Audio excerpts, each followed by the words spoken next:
know, I wish I had that power to go in and clean up a bar, you know, except with a mop. I mean, I have I mean, you got that.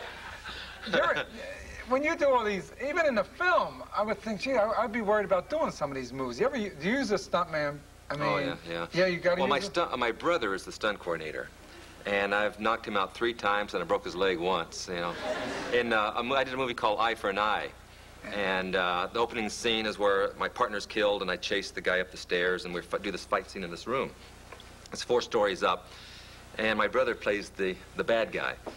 So I'm supposed to kick him out of the window. Well, when I do, his head hits the beam, and so he loses his balance, and he falls wrong and broke his leg. And then when I did... Did you see The Octagon? Yes, I did a movie called The Octagon. That's all right. Yeah. Well, I'm in this compound, right, and I'm doing the fight on the water and all this stuff here. The last fight is in this maze. And so now I've been fighting for about 14 hours, like 4 o'clock in the morning, and I've gone through 100 guys so far.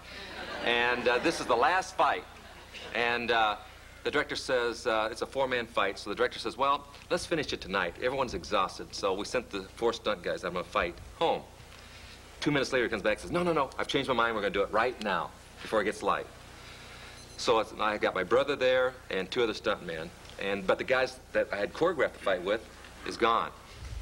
And so my brother says, well, we can do it. We have to find 1 more guy. So this guy who plays an extra walks up and says, well, I'll be the 4th stuntman. My brother says, well, you don't understand. My brother makes a little bit of contact, you know, which I do a light. But he says, no, he says, I want to be a stuntman. I'm in good shape and all this. So we had no choice, so we said, okay, you'll be the first guy. Chuck will back kick you in the stomach, and then the next guy attacks, and I do the other 3 guys. So I said, well, put a pad on him so I won't have to worry about it. The guy says, no, they're not wearing pads. I'm not going to wear a pad. So I said, okay. So anyway, we start the scene. As I walk into this maze, he comes up from behind me. I back kick him in the stomach. When I do, I see his eyes roll back into his head, and he falls down to the ground, and he starts convulsing on the ground. And I said, oh, my gosh, I've hurt him. You know, I'm looking down. All of a sudden, here comes the 2nd guy attacking me. Well, when they attack for real, because I have to react to make it look real. And I don't know, I forgot what I'm supposed to do. My mind is blank because I've lost my concentration. So immediately I react, and I hit him right in the jaw, and I knock him out. So my brother's hiding behind the building. He hears the contact, but rather than staying there, he jumps out at me. And again, I reacted, and I kicked him in the head, and I knocked him out. So the 4th guy's on top of the building looking down. He looks down and says, I'm not coming down there. I said, no. I said, stay up there. Okay, we'll be back right after. Welcome back here at Chuck Norris. You know, you always hear about all these belts and everything, you know, and I mean, I'm not into it. You know, I'm not into that. I'd have a pink belt, but, you know. But what do you got to do? I mean, what's like a brown belt, and this guy has a black belt? Is that much of a difference that makes you so much better from... Well, not really. The thing is, you have, like, white belt, which is the beginning stage, then blue belt, which is the advanced beginning stage, green belt, intermediate, brown or red, depends on the style, which is advanced, and then, of course, your black belt signifies your instructor ranking. Oh, so you can teach it, which is what you did for years. How do you stay in shape? You still work out? Yeah, 3 hours every day. Yeah. Really? Doing what? I mean, karate workout or? 3 days of the week it's strength training, weights and pull-ups and push-ups and all that. And then the other 3 days is my karate training. So, because my movies, you know, as you can tell, are very physical films. And, you know, when I do a fight scene, like that fight scene you just saw, it's a lot longer than that. There's 17 guys I fight in this film. And that one fight there.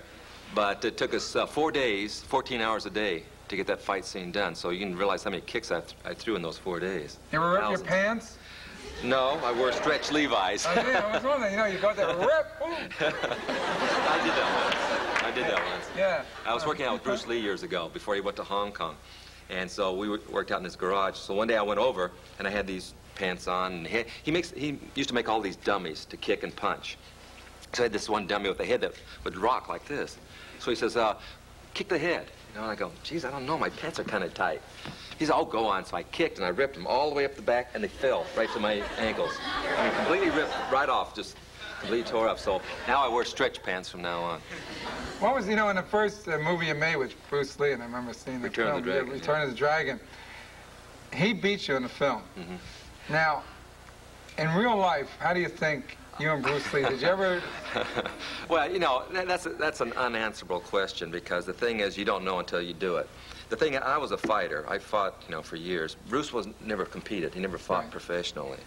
And, but he was one of the best technicians and one of the best conditioned guys I ever ran into. He would have been a phenomenal fighter. It just wasn't the route he took. He, you know, he went into films early, well, into that TV series, The Green Hornet. Right, yeah. And so he didn't have to go the fighting route like I had to go. What do you think, you know, and put modesty aside, what made you, I mean, you were a champ for so long, and what do you think the difference was? What made you so good? Well, you know, it's a hard thing to answer, but I think the main thing, you have to be ready. You have to be physically, mentally, and psychologically prepared. A lot of fighters will be physically prepared, but not mentally or psychologically, or vice versa.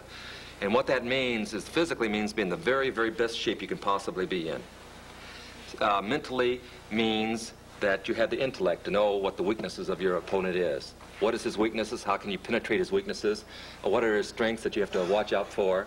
And then psychological, it means believing in yourself that you can win.